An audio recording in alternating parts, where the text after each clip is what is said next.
সুপ্রিয় শিক্ষার্থী বন্ধুরা, টিবিসি মাই স্টাডি ইউটিউব চ্যানেলে তোমাদের সকলকে স্বাগত জানিয়ে আজকে শুরু করছি। যারা তোমরা দ্বাদশ শ্রেণীতে পড়াশোনা করছো, তো তোমাদের হাফ ইয়ারলি পরীক্ষা ইতিমধ্যে শুরু হয়ে গেছে। প্রথম পরীক্ষা ছিল ইংলিশ, তো দ্বিতীয় পরীক্ষা হচ্ছে বাংলা। তো তোমাদের এই মুহূর্তে হাফ ইয়ারলি পরীক্ষার জন্য গুরুত্বপূর্ণ কিছু সাজেশন তোমাদের জন্য রেখেছি, যেগুলি হাফ ইয়ারলি পরীক্ষাতে রয়েছে এবং এইগুলি আবার প্রি বোর্ড এবং বোর্ড ফাইনাল পরীক্ষার জন্য গুরুত্বপূর্ণ রয়েছে। তো আমি তোমাদের জন্য যেগুলি খুবই কমন প্রশ্ন সেগুলি তোমাদের মাঝে তুলে ধরছি। তোমরা একে একে সবগুলি দেখে নেবে লাস্ট মিনিট রূপে তোমরা, এবং মিলিয়ে নেবে তোমরা এগুলি পড়েছো কি না। তো তোমাদের যে বাংলা সাহিত্যের ইতিহাস কিংবা ছন্দ, এগুলি থেকে এই মুহূর্তে তুলে ধরছি। গল্প কবিতা থেকে কোনো প্রশ্ন তুলে ধরলাম না। তো তোমরা কী কী শিখতে হবে বাংলা গদ্য সাহিত্যের বিকাশ থেকে এবং ছন্দ থেকে, এবং আরও কী কী রয়েছে তোমরা দেখতে থাকো।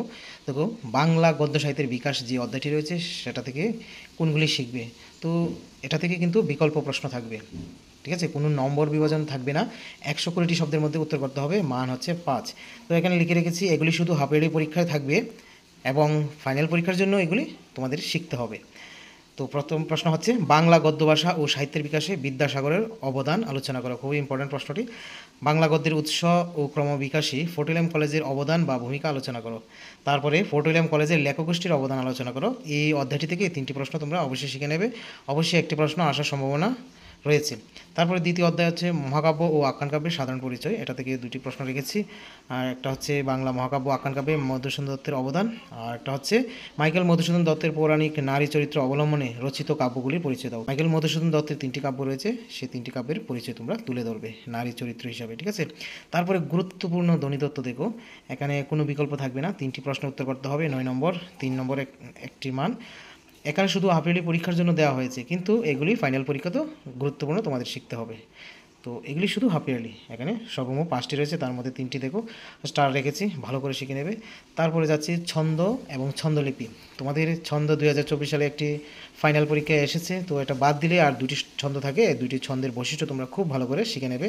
এই 2টি ছন্দ থেকেই কিন্তু পরীক্ষাতে একটি আসবেই, এবং ছন্দলিপি এই 2টা থেকেই আসবে, ঠিক আছে। বিকল্প প্রশ্ন থাকবে, মান হচ্ছে 5। তো বৈশিষ্ট্যগুলি উত্তর করার ক্ষেত্রে তোমরা একটা মেনে চলতে হবে, 3টি বা 4টি বৈশিষ্ট্য লিখবে এবং সেই সঙ্গে একটি উদাহরণ দিতে হবে 5 নম্বর যদি পেতে চাও, ঠিক আছে। হাফ ইয়ারলি অ্যান্ড ফাইনাল পরীক্ষার জন্য এই 2টি বৈশিষ্ট্য 100% কমন। ধ্বনিলিপি করার ক্ষেত্রে এই 2টি ছন্দ থেকে অবশ্যই শিখতে হবে। যারা ইচ্ছুক ছন্দলিপি উত্তর করবে তারা ছন্দলিপি করবে, অথবা দিয়ে থাকবে বৈশিষ্ট্য।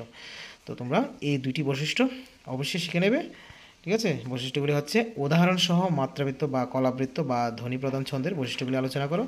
স্বরবৃত্ত বা দলবৃত্ত বা শাসাবৃত্ত প্রধান ছন্দের বৈশিষ্ট্যগুলি আলোচনা করো, ঠিক আছে।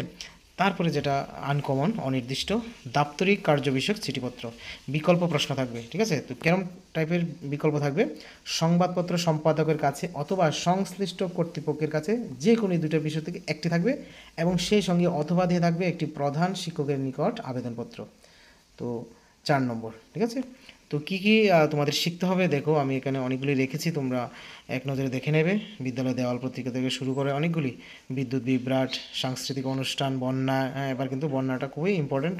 6 নম্বর, ত্রিপুরা বন্যায় বিদ্যালয়ের একাংশ ছাত্রছাত্রীদের বা শিক্ষার্থীদের পাঠ্যপুস্তক নষ্ট হয়ে গেছে, বিনামূল্যে পাঠ্যপুস্তক পাওয়ার জন্য প্রধান শিক্ষক বা প্রধান শিক্ষিকার নিকট পত্র, এমন টাইপের আসতে পারে। দুর্গাপুজোর চাঁদার জুলুম, অনেকগুলো রয়েছে, স্বাস্থ্যকেন্দ্র, শব্দ দূষণ, নিত্য প্রয়োজনীয় জিনিসপত্র, পানীয় জলের সমস্যা। হ্যাঁ, এরপরে দেখো 15-16 নম্বর, সরকারি ত্রাণ পাওয়ার আবেদন বা ত্রাণ বন্টনের আবেদন ইত্যাদি। প্রতিবেদন, বিকল্প প্রশ্ন থাকবে, 80 শব্দের মধ্যে উত্তর করতে হবে। প্রতিবেদন রচনা লেখার নিয়ম মেনে এগুলি লিখতে হবে যদি 4 নম্বর পেতে চাও, ঠিক আছে। অনেক ছাত্রছাত্রীরা কী করে, সেই আবেদনপত্রের মতোই লিখে দেয়। অ্যাকচুয়ালি আবেদনপত্র হচ্ছে একরকম, প্রতিবেদন লেখার নিয়ম আরেক রকম। তোমরা এই জিনিসটা মাথায় রাখবে 4 নম্বর পাওয়ার জন্য। তো এখানে গুরুত্বপূর্ণ কিছু দেখো, প্রথমটি দেখো, বন্যার ফলে ত্রিপুরার ক্ষতির পরিমাণ বর্ণনা করে সংবাদপত্র প্রকাশের উপযোগী একটি প্রতিবেদন রচনা তৈরি করো। শিরোনামগুলি সবগুলি লিখে রেখেছি, অর দিয়ে আছে বন্যা, তো একটা শিখে নিলে সবগুলি পারবে। তো এইগুলি কিন্তু ফ্রি বোর্ড এবং বোর্ড ফাইনালের জন্য কাজে আসবে, শুধু হাফ ইয়ারলি পরীক্ষা নয়, ঠিক আছে। তারপরে দেখো অনেকগুলি আছে, নিত্য প্রয়োজনীয়, স্বেচ্ছায় রক্তদান, বৃক্ষরোপণ, চাঁদে অপারেশন শুরু, তারপরে পুরস্কার বিতরণী, তোমার পাড়ার একটি ক্লাবের গান্ধী জয়ন্তী উৎসব উদযাপিত হয়েছে, হ্যাঁ, প্লাস্টিক বর্জন, বিশ্ব পরিবেশ দিবস, আন্তর্জাতিক নারী দিবস। তো এরপরে আছে এনএসএস হ্যাঁ, রক্তদান। তো রবীন্দ্র জয়ন্তী উপলক্ষে, সুকান্ত জয়ন্তী বা ঈশ্বরচন্দ্র বিদ্যাসাগর জয়ন্তী উপলক্ষে অনুষ্ঠান, এগুলি কিন্তু খুবই ইম্পর্টেন্ট। তো এখানে যেহেতু অনির্দিষ্ট, এগুলির উপরেই আসার সম্ভাবনা রয়েছে। তো তোমরা কিন্তু ভালো করে অবশ্যই শিখবে, ঠিক আছে? তো এই মুহূর্তে তোমরা শুধু হাফ ইয়ারলি পরীক্ষা নয়, প্রতিবেদন এবং যে আবেদনপত্র আমি দিয়েছি সেগুলি ফাইনাল পরীক্ষার জন্য খুবই ইম্পর্টেন্ট। তো তোমাদের সকল বন্ধুদের সঙ্গে এটা শেয়ার করে দেবে।